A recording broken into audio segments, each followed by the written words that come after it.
is the truth.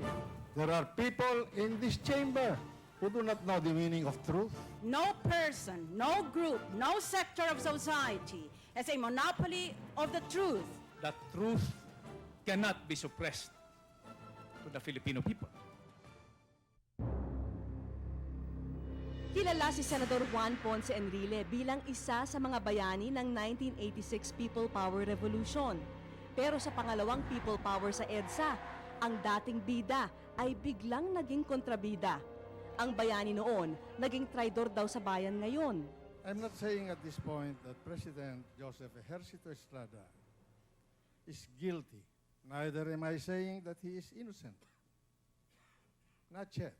Pero walang-wala sa bokabularyo ni Senador Enrile ang magsisi at humingi ng kapatawaran sa ginawa niyang pagboto noon sa Senado. Kung ako'y matatakot sa bayan at ako'y nagsisisi, di sana nagpunta na ako doon sa EDSA rin at sabi ko, sorry ha, ako'y nagkamali ng aking taya sa pustahan dito sa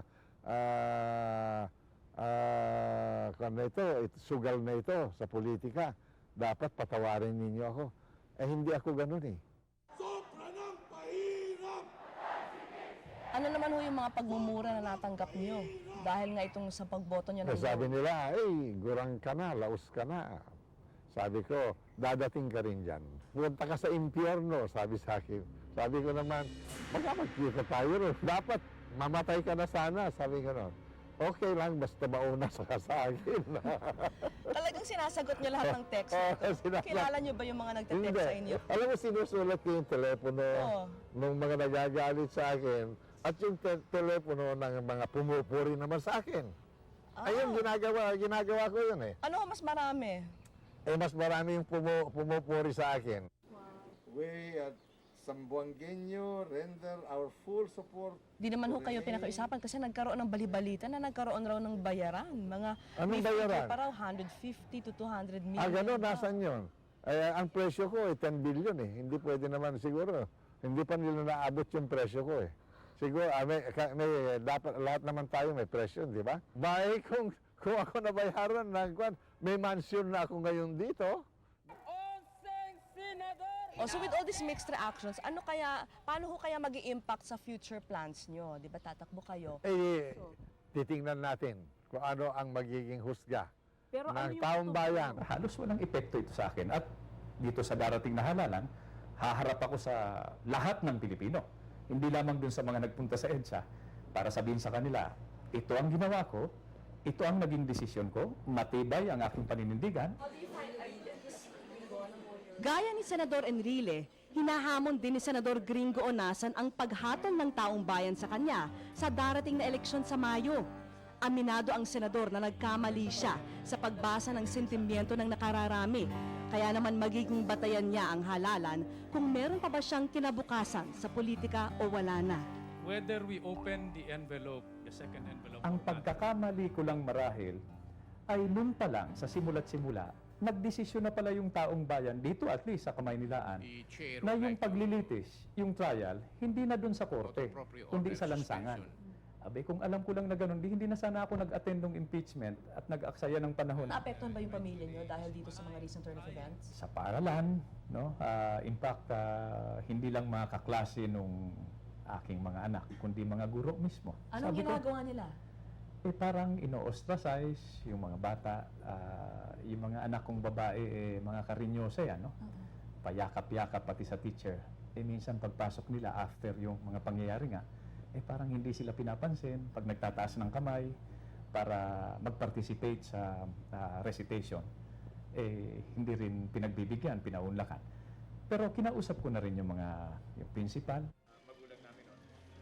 Matibay ang paniniwala ni Onasan na sa tulong ng kanyang pamilya, malalampasan niya rin ang pinakamabigat na pagsubok na ito sa kanyang buhay pampolitika.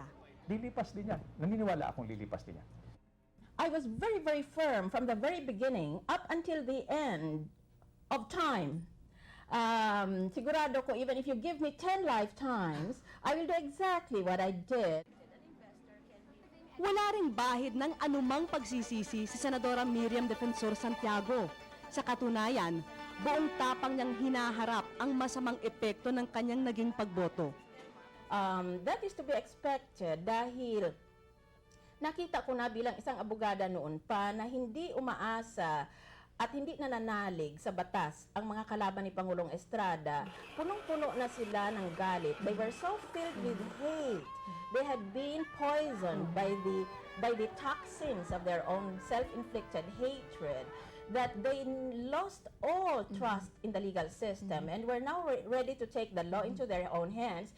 And they did this by what they were holding in their hands, the cell phones and its texting facilities. Senator, kung ano-anong story yung lumalabas, no? Meron, of course, I'm sure it's not new to you, yung mga allegations tungkol sa mga psychiatric issues. How do you feel about that? All of this is predictable So, as hindi ba far as kayo- I'm concerned. Hindi ako nasasaktan. Naiinis ako at ang hiling ko lang sana na lumapit lang sila sa akin dahil gustong-gusto ko na silang sapituhin eh. Kumalat rin sa text ang umano'y pagpapatayo ni Miriam ng isang mansyon gamit daw ang perang ibinayad sa kanya para ipagtanggol si Pangulong Estrada sa impeachment case. Nandito po tayo ngayon sa Ifugao Street sa La Vista at sa likod ko ho itong tinatayong bahay ni Senadora Santiago na siyang naging paksa ng mga text message na lumabas noong kasagsagan ng EDSA People Power 2. Natigil ang konstruksyon ng bahay noong 1992 dahil sa kakapusan ng senadora ng perang ipagpapatayo dito. Nitong isang taon lang muling pinasimulan ang paghuhukay sa lote at pagtatayo ng mansyon. Mariing pinabulaanan ng senador ang balitang ito. Ang katotohanan daw ay Ang loteng yan, binili yan 1992 with the savings of my husband and myself. May mga nagsasabi sa akin, nagrereklamo sila na ang dami-dami raw hate mail na dumarating. When they go to public places, talagang iniirapan raw sila. Kayo ho, meron ba kayong mga experiences na ganon? Wala pa naman. Maybe it's explained by the fact that I habitually carry a Sig Sauer 8mm with me. Are you serious? Yes, and under our penal code, it is perfectly acceptable in our legal system to kill a person in self-defense. And self-defense includes not only defense of the physical body, but even of such immaterial or intangible things as somebody's reputation. So, hindi pa naman nangyayari. In fact, ang kabaliktaran ang nangyari eh. Pag pumupunta ako, minamab ako ng mga tao. Final yun, tatakbo talaga kayo. Well, that will depend on my mood on Monday morning. That is today I think that is when you will show it. That will be the deadline for filing certificates of candidacy. marami ang nagsasabing ang darating na halalan sa May 2001 ang magpapatunay kung ano talaga ang nararamdaman ng sambayanan tungkol sa nangyari sa impeachment trial. Ngunit kumbinsido pa rin ang tatlong senador, lalong-lalo na sina Enrile at Santiago, na muli silang mananalo. Matapos ang panayam namin kay Senador Enrile, nasaksihan pa namin ang photoshoot niya bilang paghahanda para sa mga campaign material na gagamitin niya sa eleksyon. Bakit kayo tatakbo uli? Alam mo, kasi, nalulungkot ako pag wala akong ginagawa eh. Oh. It's not so much the question of power. It's a question of, I enjoy the game of politics. I enjoy it, like playing golf. Ayon kay Senador Enrile, malawak pa rin daw ang suporta niya sa iba't ibang probinsya sa Pilipinas. Mga Ilocano, they vote for a fellow Ilocano, yung aking base sa Cagayan Valley, sa Ilocandia.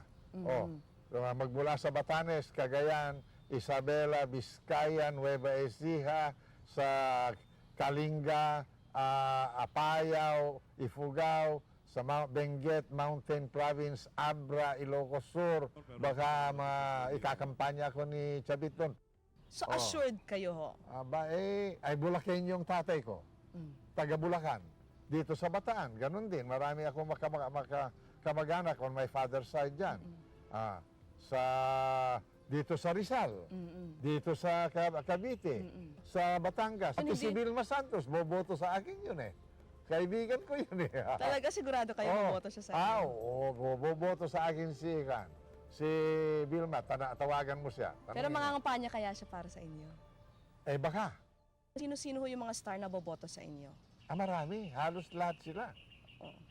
Pati si Osang siguro, iboboto ako niyan eh. Hindi rin apektado si Senador Santiago sa mga survey at iba pang usap-usapan tungkol sa kanyang katauhan. Hindi raw niya ito dapat pag-aksayahan pa ng panahon. I never get upset over what a Filipino would say in the Philippines. I would get upset if my professor in Oxford contradicted my opinion, or I would float on cloud 9 if my professor in Cambridge said that I had just delivered a commendable dissertation on some topic in international law. Pero para sabihin ko na apektado ako ng kung anong ginawa o sinabi ng isang Pilipino na hindi man lang nakatungtong sa UP, hindi man lang makapasa ng entrance exam doon, at hindi man lang siguro nakakita ng Harvard or ng Oxford o ng Cambridge, at kausapin siguro ng Oxford professor ay hindi pa makakaintindi, maski nakikinig, would be giving the person too much power over my life, and I just don't want to give them that power. So, para silang I'm sorry, you will have to forgive me, but really, these are just anonymous little insects, and I really do not have time in my life to deal with these species of inferior life forms.